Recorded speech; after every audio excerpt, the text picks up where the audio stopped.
Human trafficking is a serious crime. Every day, women, men, girls, and boys are forced into commercial sex trafficking, forced labor situations, and domestic servitude. As a professional driver, the nature of your job allows you to observe, identify, and report these crimes.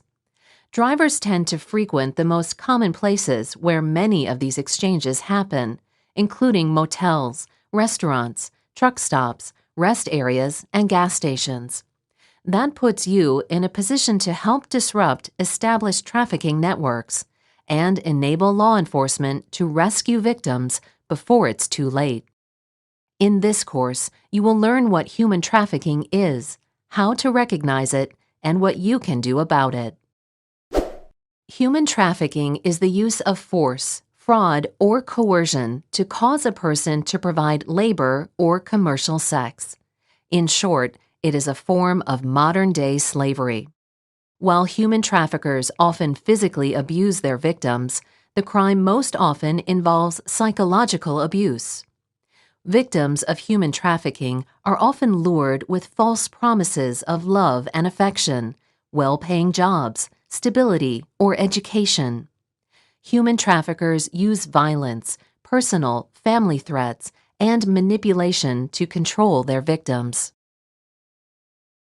Victims of human trafficking can be of any gender, race, or nationality. They can be of any economic status, rich, poor, or middle class.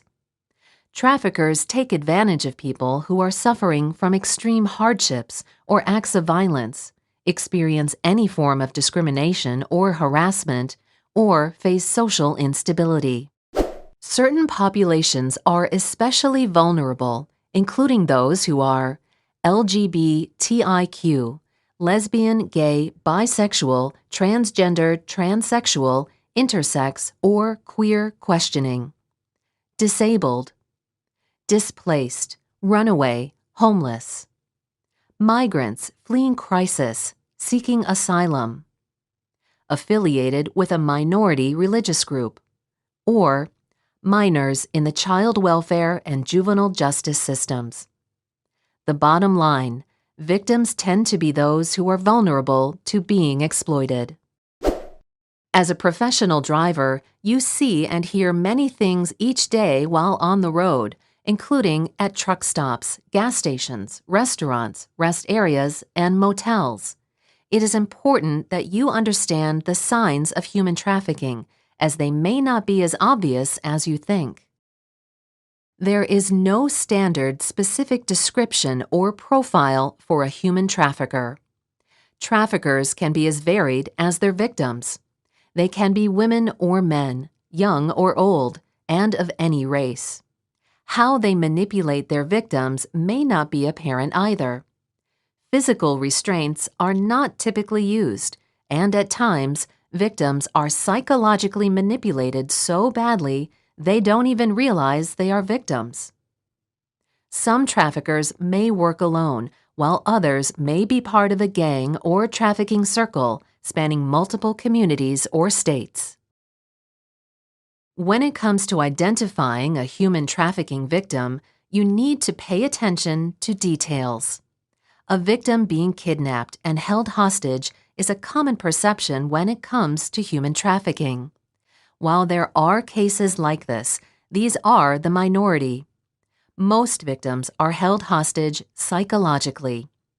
Traffickers are good at identifying potential victims and exploiting their vulnerabilities. Watch for things that seem out of the ordinary, like an unaccompanied minor or a minor that isn't in school but who probably should be at that time of day. A person appearing to be isolated or scared to be in public. A person traveling with no personal possessions. A young person with a much older boyfriend or girlfriend, or an older same-sex or platonic friend. A person that possesses several cell phones, electronic devices, or hotel access cards. Or a person wearing sexually provocative clothing that is inappropriate for the weather and/or for his or her age. Finally, a person's physical appearance may be an obvious sign that he or she is a victim of sex or labor trafficking.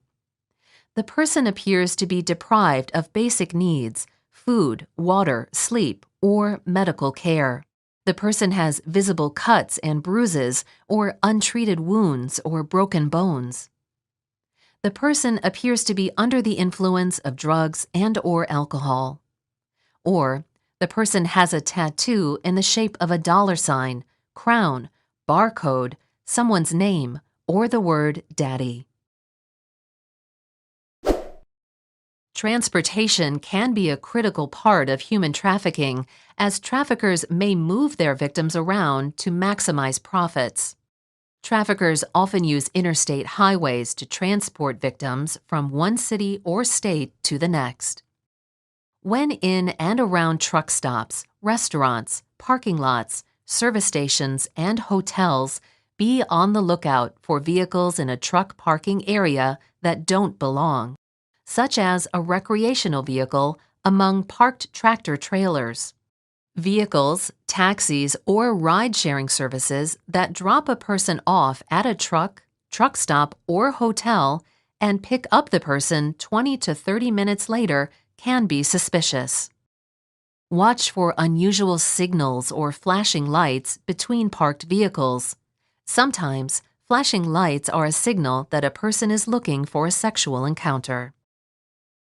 While human trafficking typically happens in larger, more populous states such as California and Texas, it also occurs in cities, suburbs, and rural towns across the U.S. Some businesses are unknowingly used by traffickers to carry out their crimes. These business owners often have no idea that their business is being used to further human trafficking.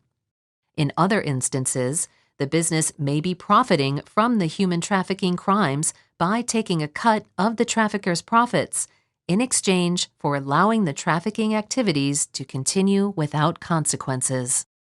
The following types of businesses are often targeted and/or used by human traffickers: sex trafficking, truck stops, service stations, massage parlors, fake or legitimate, motels, hotels, restaurants, strip clubs, bus stations, and labor trafficking, farms, restaurants, door-to-door sales, maid cleaning services, hospitality industry, traveling carnivals, elderly care facilities.